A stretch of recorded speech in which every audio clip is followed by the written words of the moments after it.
친구들 안녕하세요. 오늘은 문화재 동서남북 속 국립광주박물관 문화재 8개에 대해 알아보고 재미있는 동서남북 놀이도 하려고 해요. 문화재 속 어떤 이야기들이 있는지 함께 들어볼까요? 그럼 지금 바로 시작합니다. 국립광주박물관에 와본 친구들이 있나요? 우리 국립광주박물관은 1977년 대통령이 광주에 국립박물관을 지으라고 지시하셨어요. 그리고 1년 후 1978년 12월 6일에 문을 열었답니다. 현재 광주광역시 북구 매곡동에 위치해 있으며 바다에서 발견된 신안해저문화재와 광주 전남 지역에서 발견된 14만 7천여 점의 문화재들이 있어요. 이 많은 문화재들을 조사, 연구하고 보존해 전시도 하고 교육도 하고 있답니다. 활동지에 있는 8개의 문화재에 대해 동서남북에 있는 캐릭터들이 설명해주면 활동지 빈칸을 채워보세요. 그리고 동서남북 종이접기를 하고 친구들과 재미있는 놀이를 하면서 문화재들을 기억해 보아요. 문화재를 만나기 전에 선사시대와 역사시대에 대해 알아볼까요? 선사시대와 역사시대는 어떻게 구분할까요? 힌트! 선사시대에는 없고 역사시대에는 있어요. 정답은 기록이랍니다. 그렇다면 기록이 없는 선사시대의 모습은 어떻게 알 수 있었을까요? 유적과 유물 등 당시 사람들이 남긴 흔적을 통해 알 수 있답니다. 역사시대는 흔적뿐만 아니라 종이, 나무, 돌, 금속 등에 담긴 모든 문자 기록들을 통해 더 자세히 알 수 있어요. 자, 그러면 유적과 유물은 무엇일까요? 유적은 남길 유, 흔적적, 옛 사람들이 생활한 흔적이 남아있는 자리로 주로 옛 무덤이나 집터, 건축물 등을 말해요. 유물은 남길 유, 물건물, 옛 사람들이 남긴 물건을 말한답니다. 친구들 안녕! 우리는 간돌 삼형제야.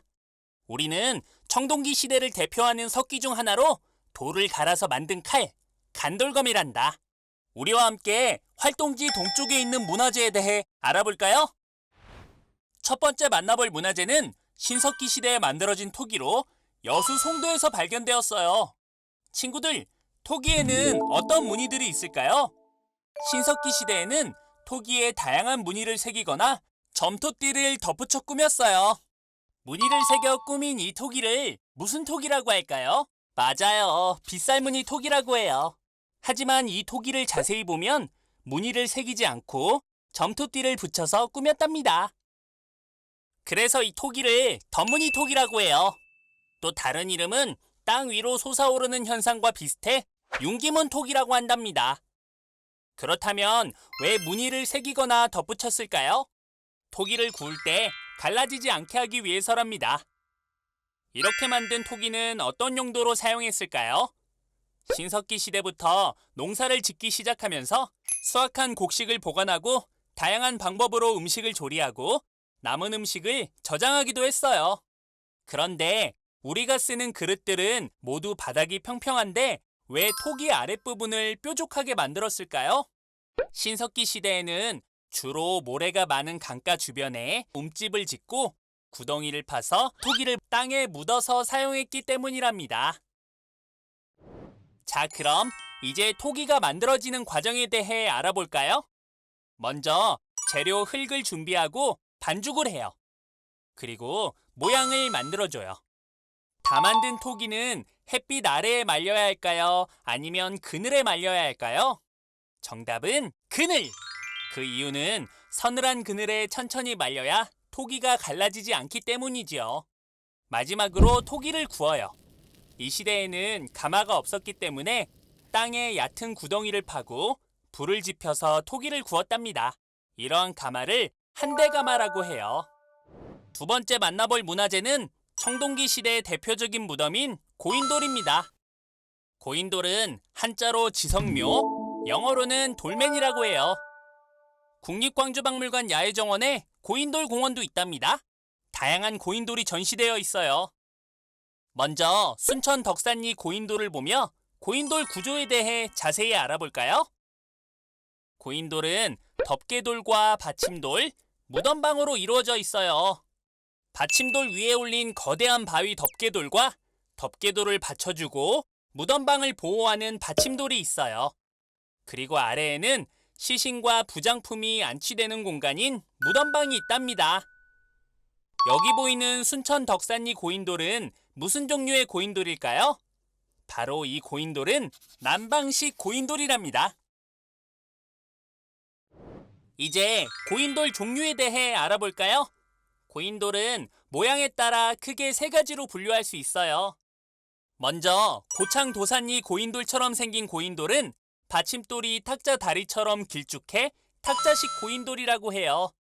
주로 만주와 한반도 북부의 분포에 있어 북방식 고인돌이라고 한답니다. 담양 궁산리 고인돌은 모양이 바둑판 다리처럼 생겨서 바둑판식 고인돌이라고 해요. 주로 한반도 남부의 분포에 남방식 고인돌이라고 한답니다.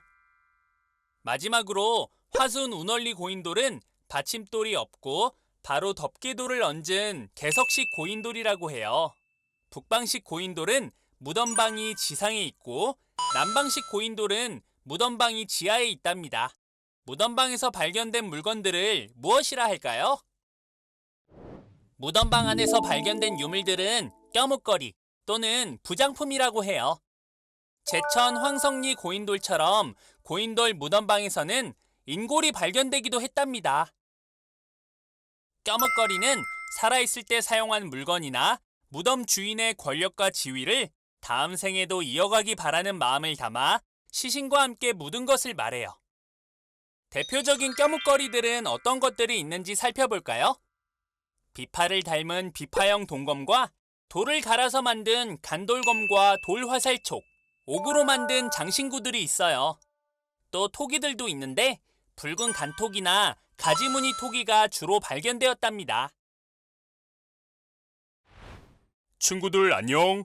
나는 칼집병사야. 나는 신창동 저습지 유적에서 발견된 검을 가진 칠기 검집이란다. 나와 함께 활동지 서쪽에 있는 문화재에 대해 알아볼까요? 세 번째 만나볼 문화재는 국보 제143호로 지정된 청동기 시대에 만들어진 문화재로 화순 대곡리 유적에서 발견된 13점의 청동 유물 중 하나랍니다. 이 문화재는 8개의 방울이 달린 청동방울로 팔주령이라고 해요. 팔주령에는 어떤 무늬가 있을까요?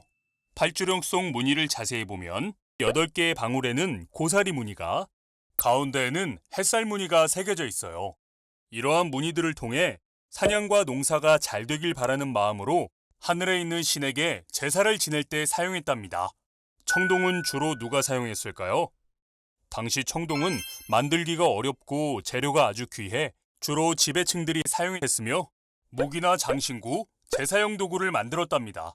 팔주령은 제사용 도구 중 하나로 족장의 목에 청동 거울과 함께 매달아 사용했답니다. 흔들면 소리가 나서 신을 불러오는 역할을 했다고 해요. 팔주령은 흔들면 어떤 소리가 날까요? 맞아요. 8개의 방울이 있어 딸랑딸랑 방울 소리가 난답니다. 엿장수가 신고해서 우리에게 알려지게 된 화순 대곡리 유적이 발견된 이야기를 다 함께 들어볼까요?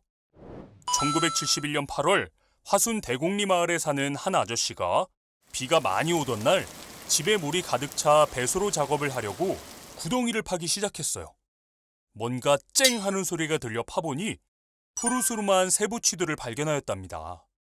이것들을 단순히 녹슨고철로 생각한 아저씨는 집 한쪽에 보관했어요.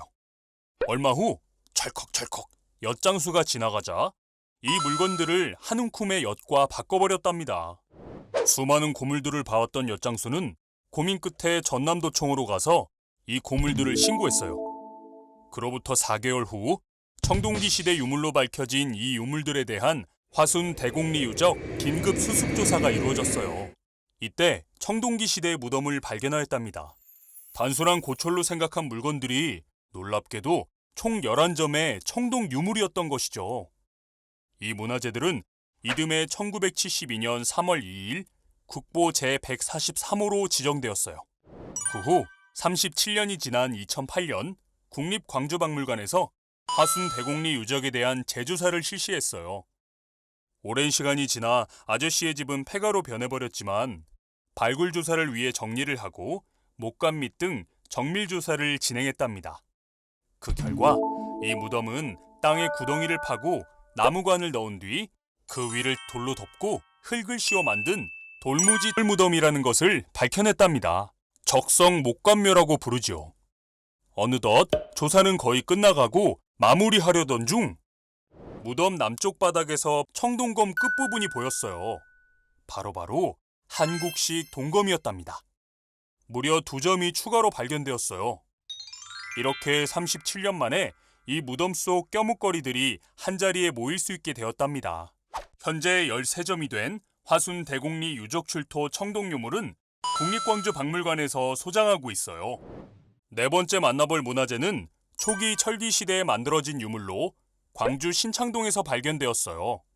이 문화재는 7기 문화재 중 하나인데 어떤 무늬가 있을까요? 바깥쪽에는 무슨 무늬처럼 보이나요? 톱니날 무늬. 청동 거울의 햇살 무늬와 비슷해 태양이나 우주를 상징한답니다. 안쪽에는 회전하는 바람개비 무늬가, 그래서 이 문화재의 이름은 바람개비 무늬 칠기입니다. 어떻게 만들었을까요? 바탕을 긁어내 무늬를 만드는 박지기법을 사용했어요. 자세히 살펴볼까요? 나무에 오칠을 한 후 무늬 부분을 파내어 무늬가 돋보이게 만들었답니다.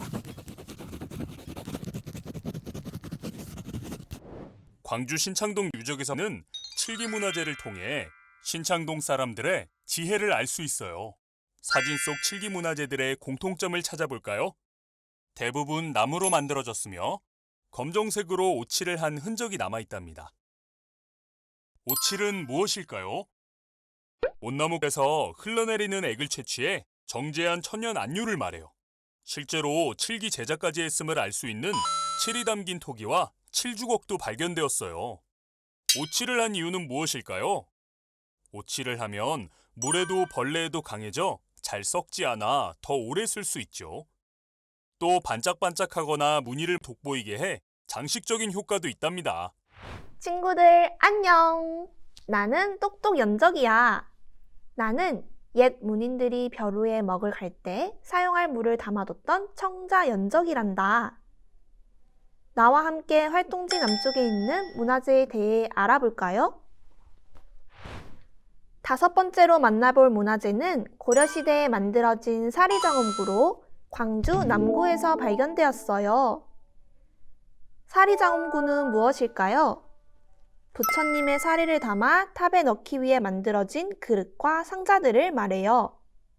또 다른 이름 사리가춤으로도 불린답니다. 자, 그러면 사리는 무엇일까요? 사리는 부처님의 유골로 작은 구슬 모양 알갱이처럼 생겼어요. 어떻게 보관했을까요? 탑 안에 그냥 넣는 것이 아니라 금, 은, 동, 유리 등으로 만든 아름답게 꾸민 병이나 그릇, 함에 담아서 여러 겹 포개어 탑 속에 넣었답니다. 모든 탑에 부처님의 사리가 있을까요? 정답은 X! 부처님의 사리는 한정적이기 때문에 사리 대신 불교와 관련된 다양한 물건들을 함께 넣기도 했어요. 어떤 물건들이 있을까요? 작은 불상이나 탑, 부처님의 말씀이 쓰인 경전, 구슬, 장신구 등이 있어요. 그렇다면 사리는 어디에 있을까요? 바로 사리장엄구 안에 있어요. 은으로 만들어진 사리함 속에 있답니다. 자, 그러면 지금부터 탑에 대해 알아볼까요? 탑의 이름에는 순서가 있어요. 먼저 그 탑이 있거나 옮기기 전에 있던 자리, 탑의 층수, 탑을 만들 때 사용한 재료 순이랍니다. 우리가 배운 사리장엄구는 광주, 남구, 광주공원 서쪽에 있는 이 탑에서 발견되었다고 해요. 이 탑이 있던 부근은 옛 선거사 절토로 알려져 있답니다.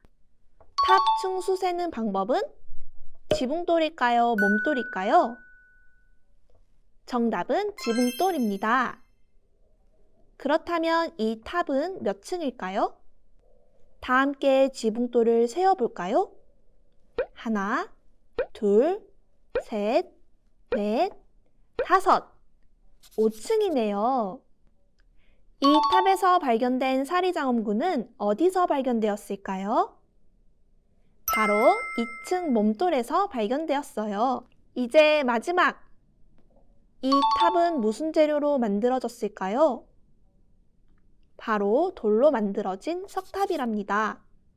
우리가 함께 알아본 이 탑의 이름은 광주 서호층 석탑 또는 광주 전선거사지 석탑이라고 부른답니다. 보물 제109호로 지정되어 탑은 광주공원에, 사리장엄군은 국립광주박물관에 있어요. 6번째 만나볼 문화재는 고려시대 만들어진 청자 매병입니다. 청자는 중국에서 먼저 만들어졌어요. 중국 사람들은 푸른 옥을 갖고 싶었지만 너무 귀하고 비싸서 대신 흙으로 비슷하게 만든 것이 바로 청자랍니다. 그 중에서 고려청자는 하늘빛을 닮은 은은한 비색을 가진 도자기를 말해요. 이러한 고려청자의 신비로울 정도로 뛰어난 비색을 보고 중국 송나라 태평노인은 고려 비색은 천하제일이라고 했답니다. 하지만 청자의 푸른 빛을 내기 위해서는 많은 과정이 필요하기 때문에 일반 백성보다는 귀족들이 주로 생활용품으로 사용했어요. 청자 중에서도 매병은 무슨 뜻일까요? 매병은 매화 등 꽃가지를 꽂는 화병이라는 뜻을 가지고 있어요. 하지만 주로 술이나 물 등의 액체를 담는 그릇으로 사용했답니다. 매병은 입구가 좁고 짧은 목, 당당한 어깨에서 아래로 서서히 좁아지는 허리, 마지막 굽 다리까지 유려한 곡선을 띠는 독특한 형태를 가지고 있어요. 어떤 문양들이 있나요? 고려청자만의 독특한 문양인 물가 풍경이 장식되어 있어요. 자세히 살펴볼까요? 버드나무 한 그루와 한 쌍의 학이 서로 춤을 추고 있고 아래쪽에는 2명의 동자가 장난스럽게 배치되어 있답니다. 이 청자 속 문양들은 어떤 기법을 사용했을까요? 바로 고려인이 만든 독자적인 기법인 상감기법을 사용했어요. 상감기법은 표면에 무늬를 새긴 후 다른 색 흙을 채워 장식한 청자를 말해요.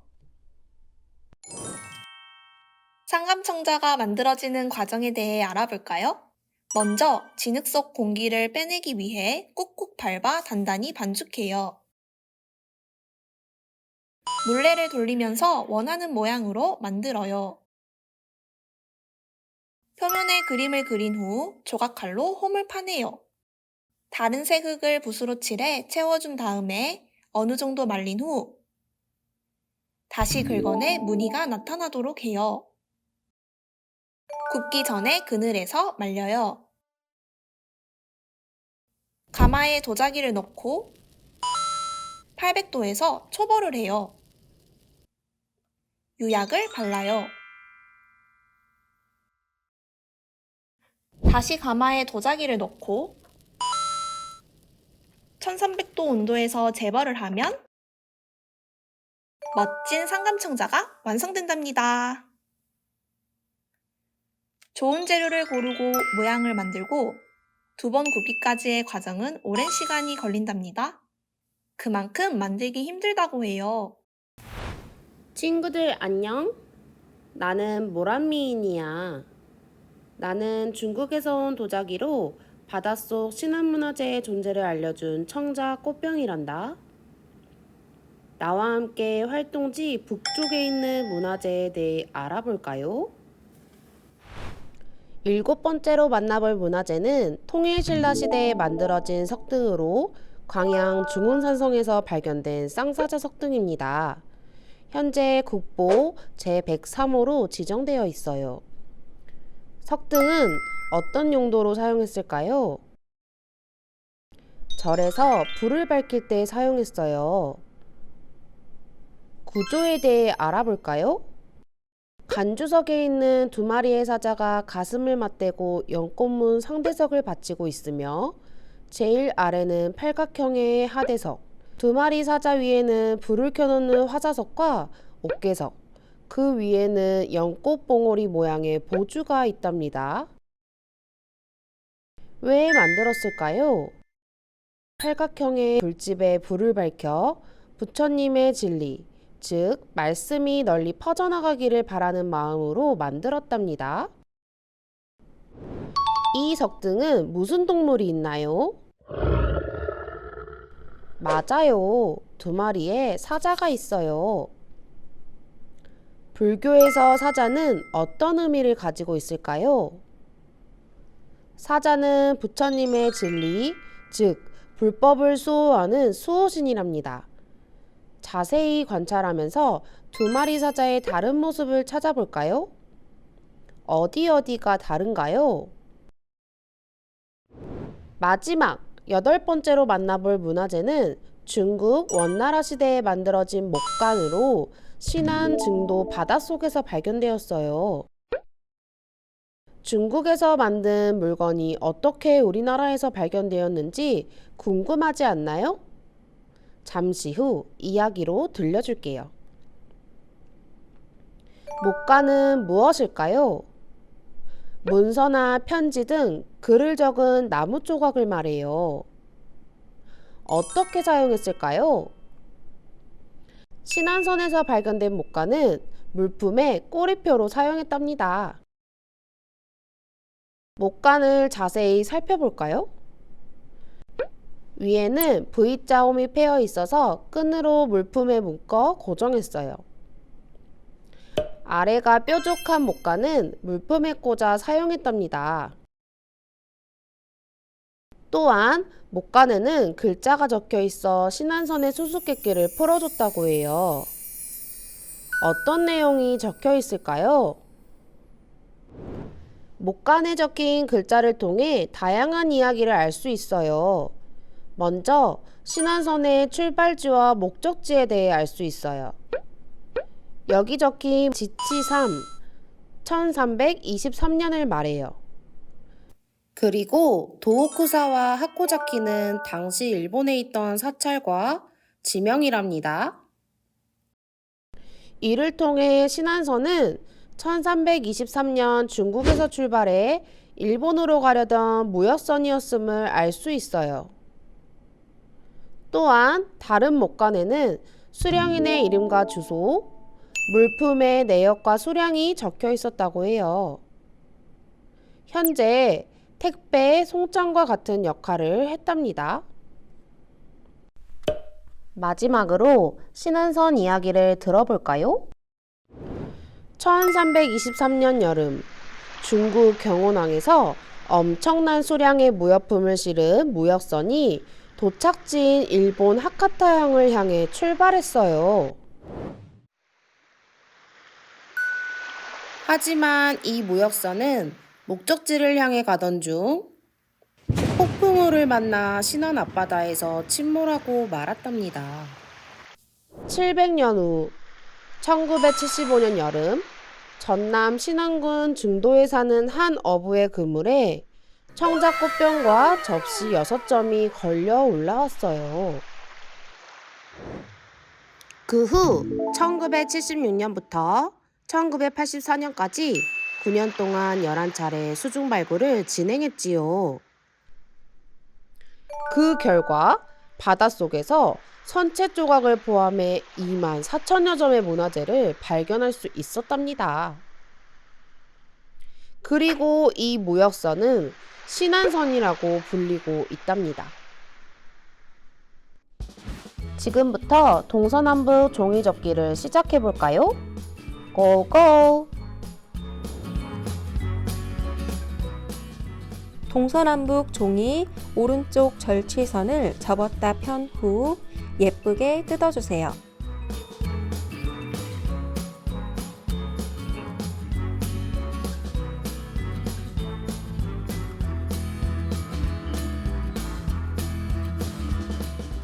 활동지 뒷면 점선에 맞춰 접었다 펴주세요.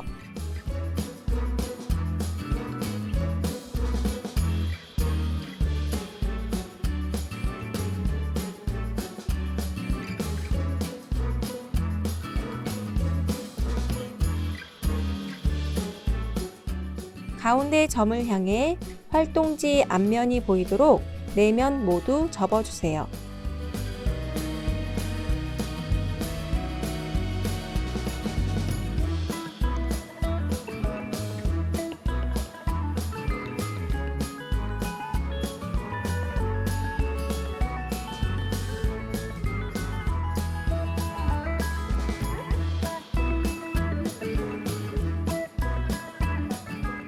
활동지 앞면으로 뒤집은 후 점선에 맞춰 4면을 모두 접어주세요.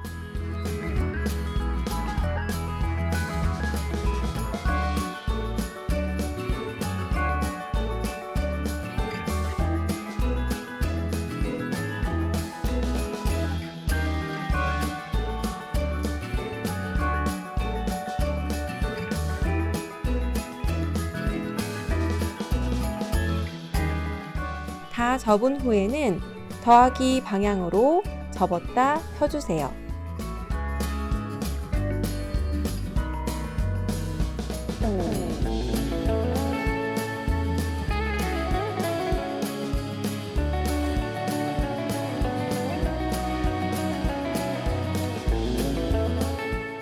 뒤집은 다음 각 모서리에 주머니를 열어주면 동서남북 완성!